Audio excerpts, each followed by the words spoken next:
ఎన్టీఆర్ ఫ్యాన్స్‌కి చెవులో పువ్వు పెడుతున్న అనిరుద్ అని చెప్పుకోవచ్చు. ఆల్మోస్ట్ 'దేవర' మూవీలో వచ్చిన 2 సాంగ్స్ తమిళ్ మూవీస్ నుంచి కాపీ అని చెప్తున్నారు. ఆల్మోస్ట్ మనకు తెలిసిందే కదా! తమిళ్ నుంచి అయితే ఎన్ని మూవీస్‌లలో ఒక సేమ్ మ్యూజిక్ డైరెక్టరే ఇప్పుడు ఎన్నికైతుండు. అనిరుద్ అయితే మీకు అందరికీ తెలిసిందే కదా! ఆయన తమిళ్‌లో కావచ్చు, మలయాళంలో కావచ్చు ఆల్మోస్ట్ అయితే తమిళ్‌లోనే ఎక్కువ చేస్తుండు మూవీస్ అయితే. ఇప్పుడు ఆయన ఒక్కొక్క సినిమా మూవీకి అయితే దాదాపు 2,00,00,000 నుంచి 10,00,00,000 వరకు రెమ్యునరేషన్ తీసుకుంటుండు. హైయెస్ట్ బడ్జెట్‌తోనే ఇప్పుడు మళ్ళా 'దేవర' మూవీ సాంగ్స్ కూడా తీస్తుండు. కానీ ఈ మూవీస్‌లలో మీకు అందరికీ తెలిసిందే కదా! ఈ సాంగ్ అయితే మీకు అందరికీ తెలిసిందే కదా! దేనికి కాపీ వచ్చిందో. అదే 'అమ్మ' సాంగ్ ఉంటది కదా! 'అమ్మ' సాంగ్‌కి మొత్తం కాపీ అని చెప్పడం అయితే ట్రెండింగ్ అయింది. సేమ్ యాజ్ ఇట్ ఈజ్ అయితే ఇప్పుడు బ్యాక్‌గ్రౌండ్‌లో ఒక సౌండ్ విని ఇప్పుడు ఆ పాట వింటే మాత్రం ఈజీగా అయితే కాపీ అనేది తెలిసిపోతుంది. ఇప్పుడు ఇంకో కాపీ అనేది మనకి చెవులో పువ్వు పెడుతుందని చెప్పొచ్చు మన తెలుగోళ్ళకైతే. కానీ తెలుగోళ్ళు అయితే హుషారులు కదా! అనిరుద్ అయితే ఇంకా తప్పించుకోలేడని అనిపిస్తుంది. ఆల్మోస్ట్ అయితే ఎన్టీఆర్ ఫ్యాన్స్ అయితే చాలా అంటే చాలా అరే ఏం చేస్తుండు, ఇలాంటి పాటలు ఎందుకు రాస్తుండు అన్నట్టే ఉంది.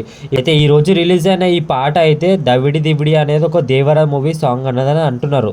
'దేవర' మూవీ సాంగ్ ఇది యాజ్ ఇట్ ఈజ్ అయితే చూసుకుంటే మాత్రం అయితే లోపటంతా లైట్ క్యాస్టింగ్‌తోనైతే ఒక పాట అనేది ప్లే అయితది. ఎన్టీఆర్ అనేది ఏదో డాన్స్ చేస్తున్నట్టే ఉంటదే తప్ప మీరు యాజ్ ఇట్ ఈజ్‌గా ఒకసారి అయితే మన 'బీస్ట్' మూవీ సాంగ్ మీకు తెలిసిందే కదా! 'హబీబీ' అని ఒక పాట ఉంటది. ఆ పాటని ఈ పాట రెండుని ప్లేస్‌మెంట్ చేసుకొని చూడండి. యాజ్ ఇట్ ఈజ్ కొంచెం అటు ఇటు మిక్సింగ్ చేసుకొని పాటని కాపీ చేసిండు. ఇంకోటి ఏందంటే దీంట్లో ఇప్పుడు ఇంకొక పాట కూడా దీంట్లో కలిపిండని చెప్పుకోవచ్చు. మనకి తెలిసిందే కదా!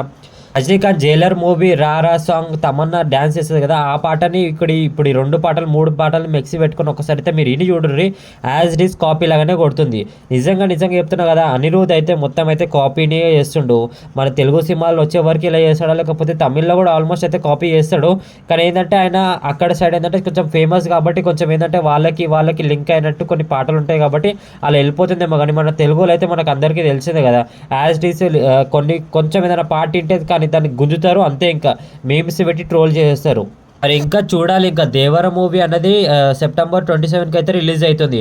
అప్పటి వరకు ఎన్ని పాటలు అనేవి వస్తాయో అప్పటి వరకు దాంట్లో ఎన్ని కాపీ రైట్ కొన్ని పాటలు ఉన్నాయో లేకపోతే కాపీ కొట్టే తీసినామని అర్థమైతే లేదు. చూడాలి ఎన్ని పాటలు అయితే రిలీజ్ అవుతాయి అప్పటి వరకు.